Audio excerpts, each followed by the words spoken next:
दोस्तों, ये कहानी है शशांक और उर्वी की। शशांक और उर्वी पति पत्नी थे। एक दिन इन्होंने प्लान बनाया घूमने का, लेकिन दोनों के विचार घूमने के मामले में थोड़े अलग थे। जैसे कि शशांक ये चाहता था कि जयपुर न जाकर पहाड़ी क्षेत्र जैसे कि नैनीताल या मसूरी जाया जाए। वहीं उर्वी का यह कहना था कि नहीं, मुझे इस बार जयपुर के बड़े बड़े किले देखने हैं, वहां की शान और शौकत, वहां की रंगत देखनी है। मुझे पिंक सिटी को अच्छे से इस बार एक्सप्लोर करना है। शशांक ने बहुत समझाया कि जयपुर फिर कभी चल लेंगे, लेकिन बीवी के आगे आखिर चलती किसकी है। तो फिर प्लान वही बना जो उर्वी ने चाहा था। तो मित्रों, नियत समय पर, नियत तिथि पर ये लोग जयपुर के लिए निकले। ये लोग दिल्ली के रहने वाले थे, तो ये दिल्ली जयपुर हाईवे से जयपुर के लिए निकले और इन्होंने अपना जो सफर था वो करीब करीब शाम को 6:30 बजे के आसपास शुरू किया। अपनी कार में सारा जरूरी सामान रखकर ये दोनों हस्बैंड वाइफ निकल पड़े।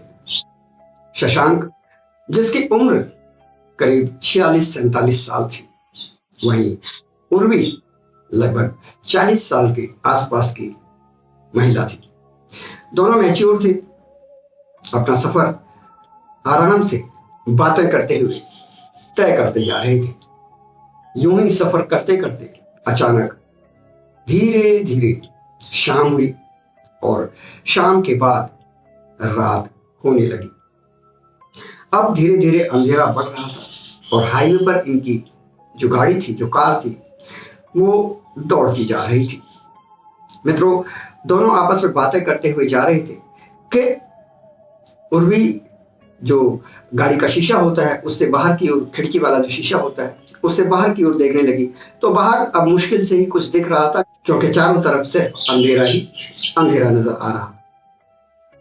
इधर शशांक अपना पूरा ध्यान, अपना पूरा फोकस गाड़ी को चलाने में रखे हुए था। चलते चलते इन्हें करीब 1.5-2 घंटे का इन्होंने सफर जब तय कर लिया, तो ये एक जगह पर रुके। अपने साथ जो स्नैक्स और जो खाने पीने का सामान लाए थे वो इन्होंने थोड़ा सा वहां पर खाया। गाड़ी रोककर साइड से लगाई, खाना वाना खाया, थोड़ा पानी पिया और फिर थोड़ा गाड़ी से निकलकर सुस्ताए बाहर निकलकर, और 2-3 मिनट के बाद वापस गाड़ी में बैठ गए। लेकिन ये क्या, अब शशांक गाड़ी को स्टार्ट कर रहा था, लेकिन गाड़ी स्टार्ट नहीं हो रही थी। पूरी कोशिश शशांक ने की गाड़ी को स्टार्ट करने की, लेकिन गाड़ी स्टार्ट नहीं हुई। जब 5-10 मिनट शशांक ने कोशिश करी और गाड़ी स्टार्ट नहीं हुई, तब उर्वी ने कहा कि क्या हुआ, कोई फॉल्ट हुआ क्या। तो शशांक ने कहा, मैं बोनट खोलकर देखता हूं।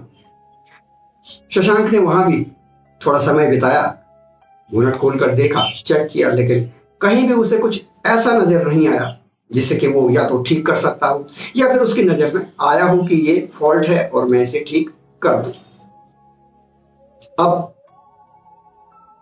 अब उर्वी को थोड़ा थोड़ा डर सताने लगा था। उर्वी ने शशांक से बोला कि ये तो हम बीच में फंस गए हैं, अब किसी से लिफ्ट लेना भी सही नहीं है, रात का समय है। शशांक ने कहा, हाँ वो तो बात ठीक है।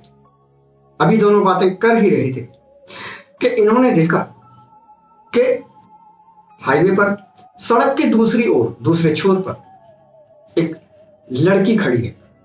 शशांक ने जब उस लड़की को देखा, हाईवे की जो सड़कें होती हैं काफी चौड़ी होती हैं और अंधेरा भी था, तो इतना साफ साफ तो नहीं दिख रहा था, लेकिन यह दिख रहा था कि हाँ वो कोई महिला है, कोई औरत है या कोई लड़की है। उसने ब्लैक कलर की साड़ी पहनी हुई थी और उसके बाल भी कंधों तक लंबे थे। शशांक ने उसे देखा, उर्वी ने भी देखा। उर्वी ने कहा कि सामने वो लड़की कौन है। शशांक ने कहा, मुझे क्या पता, लेकिन हाँ उसे देखकर ये जरूर लग रहा है कि वो हमारी ओर ही देख रही है। उर्वी ने कहा, क्या ये हमारी कुछ मदद कर पाएगी, या क्या फिर ये इस इरादे से हमें देख रही है कि हमारी कुछ मदद करना चाहती है? तो शशांक ने कहा कि ये तो उससे पूछने पर ही पता पड़ेगा। अब ये बातें कर ही रहे थे कि कब वो सड़क पार करके इनके नजदीक आ गई, इन्हें पता ही नहीं पड़ा। With in fraction of time, बिल्कुल इन्हें पता ही नहीं पड़ा, एहसास ही नहीं हुआ कि पलक झपकते ही जैसे वो सड़क पार करके इनके नजदीक आ गई थी। और जैसे ही उसने आवाज दी, हेलो हेलो शशांक। शशांक ने घूम कर देखा तो ये लड़की, ये औरत कोई और नहीं बल्कि उसकी एक जमाने की दोस्त निशा थी। उर्वी तो जैसे सकते में आ गई थी, एकदम सरप्राइज्ड हो गई थी कि अरे ये लड़की शशांक का नाम कैसे जानती है, और इस तरह से रूबरू हो रही है कि ये शशांक को बहुत पहले से जानती हो। लेकिन जिस खुश मिजाजी से निशा शशांक से मिल रही थी, बात कर रही थी, वहीं उसके ठीक विपरीत शशांक का चेहरा एकदम पीला पड़ चुका था। हालांकि उर्वी अंधेरे में इस चीज को भांप नहीं पाई, वो शशांक के चेहरे को ठीक से पढ़ नहीं पाई। तब निशा आगे बोली, शशांक तो तुमने शादी कर ली। शशांक कुछ शक पकाते हुए, कुछ अपने अंदर डर लेते हुए बोला, हाँ हाँ निशा, मैंने उर्वी से शादी करी, ये मेरी पत्नी है उर्वी। और जो निशा थी उसने उर्वी को नमस्ते किया, हाथ जोड़े, तो उर्वी ने भी इन रेस्पॉन्स नमस्ते की।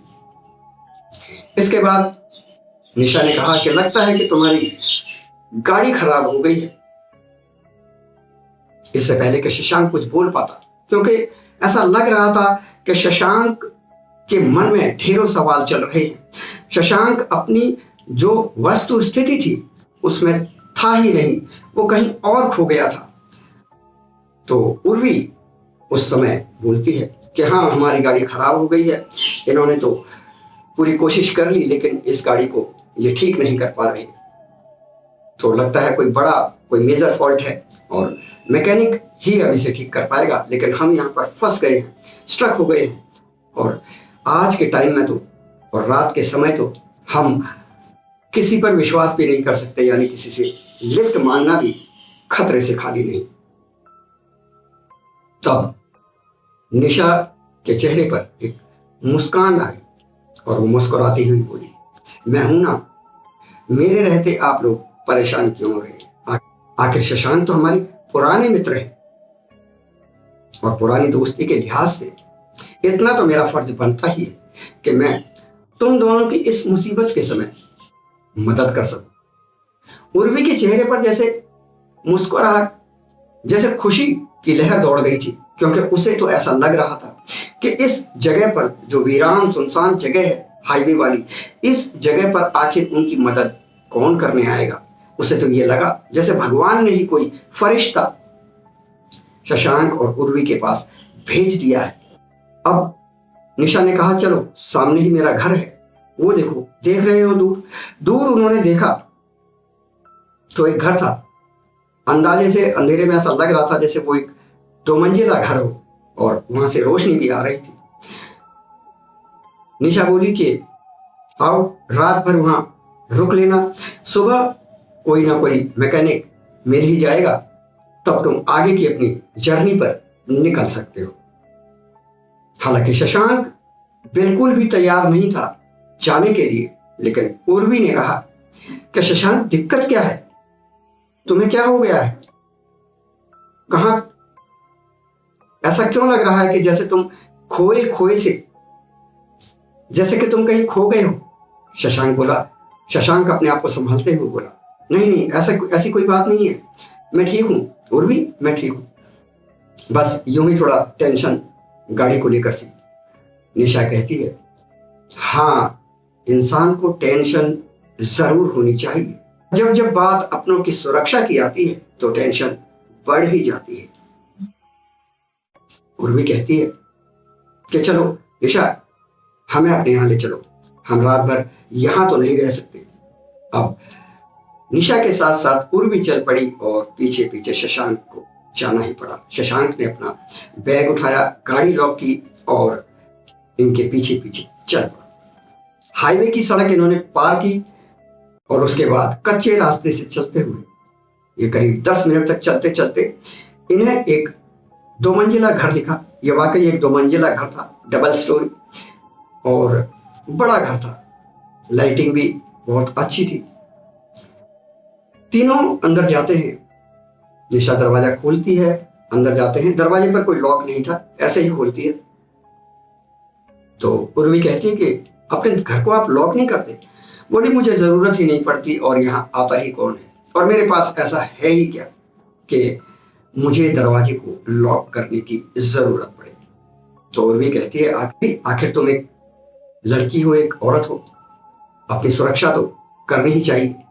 तो निशा कहती है समय समय की बात है, ये जरूरी नहीं कि हम हर समय अपनी सुरक्षा के लिए तनाव लेते रहें। आज का वो समय है जब मुझे अपनी सुरक्षा को लेकर तनिक भी परवाह नहीं। खैर आप आइए बैठिए। वहां पर उर्वी बैठती है। शशांक भी डरा सहमा सा रहता है, खोया खोया सा शशांक। शशांक को उर्वी कहती है बैठ जाओ शशांक, क्या हो गया तुम्हें? दोस्त तुम्हारी है, बातें मैं कर रही हूं, तुम आखिर कहां खो गए हो? निशा कहती है लगता है ये उस पुराने दौर में चले गए हैं जब हम कभी दोस्त हुआ करते थे, और अब तो इनके साथ आप हो, इसलिए कहते हैं ना कभी कभी पुरानी यादें ताजा हो जाती हैं। तो लगता है मुझे देखकर इनकी वही पुरानी यादें ताजा हो गई। इस पर उर्वी भी मुस्कुरा देती है। इतने में निशा पानी लेकर आती है और दोनों को पानी पीने के लिए देती है। उर्वी तो पानी पी जाती है, लेकिन शशांक के गले से पानी एक एक घूंट बामुश्किल उतर रहा था। निशा कहती है क्या आप लोगों के जो भी अगर आप कुछ खाने के लिए लाए हैं तो ठीक है, अन्यथा खाने का बंदोबस्त भी मैं कर देती हूँ। तो उर्वी कहती है कि हाँ तुम्हारा किचन तो हो गई और वहां पर हम कुछ खाना डिनर के लिए बना सकते हैं। तो निशा कहती है क्यों नहीं, बिल्कुल आइए। अब ये दोनों चली जाती है किचन में। इधर शशांक सोच रहा होता है। शशांक पुरानी यादों में खो चुका होता है। उसका मस्तिष्क जैसे किसी अदृश्य शक्ति ने जकड़ लिया था। शशांक को ऐसा लगता है कि बस उसे यहां से भाग जाना चाहिए, चले जाना चाहिए। लेकिन उसकी पत्नी उर्वी, वो तो जैसे निशा के जाल में बिल्कुल फंस चुकी थी। वो तो जैसे निशा की बातों में ऐसी आ चुकी थी कि अब उसे निशा का साथ अच्छा लगने लगा था। उसे एक कंपनी मिल गई थी। कहां हाईवे पर सड़क किनारे वो डर का माहौल, और कहां यहां घर के अंदर सेफ्टी, सुरक्षा, और फिर घर जैसा माहौल। अब ये किचन में जाते हैं, खाना वाना बनाते हैं दोनों। इधर शशांक इधर से उधर घूमता हुआ अपना समय निकालता है। खाना नियत समय पर तैयार होता है। अब तीनों एक चटाई बिछाते हैं, दरी बिछाते हैं जमीन पर, और वहां पर बैठकर तीनों जने अपना भोजन करते हैं, खाना खाते हैं। खाना खाने के बाद थोड़ी देर बातें होती हैं। अब उर्वी कहती है निशा से और शशांक से, दोनों से, कि यार अपने जमाने की बातें कुछ हमें भी बताओ। आखिर तुम लोग पुराने दोस्त हो, कितने सालों बाद मिले हो। तो निशा कहती है 20 साल हो गए। क्यों शशांक? शशांक डरा सहमा था। उसकी आंखों में डर साफ दिख रहा था, और अब उर्वी भी थोड़ा थोड़ा इस डर को पहचानने लग गई थी। तो उर्वी कहती है क्या बात है शशांक, क्या तुम कंफर्टेबल नहीं हो? शशांक कहता है नहीं नहीं, ऐसी कोई बात नहीं है। हाँ 20-22 साल हो गए। निशा कहती है कि हाँ 20 साल हो गए, बहुत लंबा अरसा हो गया है, और इस लंबे अरसे के बाद जैसे मन की एक मुराद पूरी हुई है। उर्वी कहती है कैसी मुराद? शशांक कहता है अब देखो छोड़ो ये सब बातें कल कर लेंगे, अभी थोड़ा मैं थक गया हूं, तो क्या हम सोने जा सकते हैं? उर्वी कहती है अरे सो जाना, घर की ही तो बात है, तुम्हारी ही दोस्त है, तुम ही डरे सहमे से घूम रहे हो। अरे कोई और लड़का होता ना तो सच कहूं तो मुझे छोड़कर ना वो निशा से ही बात कर रहा होता, क्योंकि निशा है ही इतनी खूबसूरत। इस पर निशा मुस्कुरा दी। शशांक के चेहरे पर अभी भी डर के भाव साफ साफ दिख रहे थे। निशा की आंखों में जो शशांक पढ़ पा रहा था वो कदाचित उर्वी नहीं देख पा रही थी। अब निशा कहती है कि हाँ क्यों नहीं, देखो अगर थक गई हो तो विश्राम कर लो, रेस्ट कर लो, सुबह निकल जाना, कोई दिक्कत नहीं है। ये एक रूम सेकंड स्टोरी पर, दूसरी मंजिल पर रूम होता है, वो कमरा दे देते हैं, वहां पर एक बेड लगा होता है और जो जरूरी सामान कमरे में होना चाहिए वो होता है। तो निशा कहती है ठीक है, गुड नाइट, रेस्ट करो, सुबह मिलते हैं। इसके बाद निशा चली जाती है। ये उसके जाते ही शशांक दरवाजे को अंदर से लॉक कर देता है। अब उर्वी शशांक से पूछती है कि शशांक क्या हुआ तुम्हें, क्या बात है, आखिर क्या कहीं कुछ ऐसा है जो तुमने मुझसे छिपाया है या छिपा रहे हो? शशांक कुछ नहीं बोलता, कहता है नहीं नहीं ऐसी कोई बात नहीं है, आओ सो जाते हैं। तो बोलती है ठीक है चलो। अब ये दोनों सोने के लिए बेड पर चले जाते हैं। थोड़ी देर में जो उर्वी होती है वो करवट बदलती है तो देखती है कि शशांक की आंखों में नींद नहीं है, आंखें खुली हुई है, जाने कहां देख रहा है छत की तरफ और बिल्कुल खोया खोया सा है। कि तभी दरवाजे पर नॉक होती है। उर्वी समय देखती है, रात के 1:30 बज रहे होते हैं। उर्वी कहती है दरवाजे पर निशा होगी, क्या पता उसे कुछ काम पड़ गया हो। शशांक कहता है नहीं, दरवाजा मत खोलना। उर्वी कहती है कैसी बच्चों जैसी बातें कर रहे हो, दरवाजा मत खोलना। अरे निशा को कोई जरूरत होगी, कुछ काम होगा तभी तो खटखटाया दरवाजा। उर्वी नहीं सुनती, शशांक रोकने की कोशिश करता है लेकिन उर्वी दरवाजा खोल देती है। दरवाजा खोलते ही जो वो सामने का मंजर देखती है तो वो डर से कांप जाती है।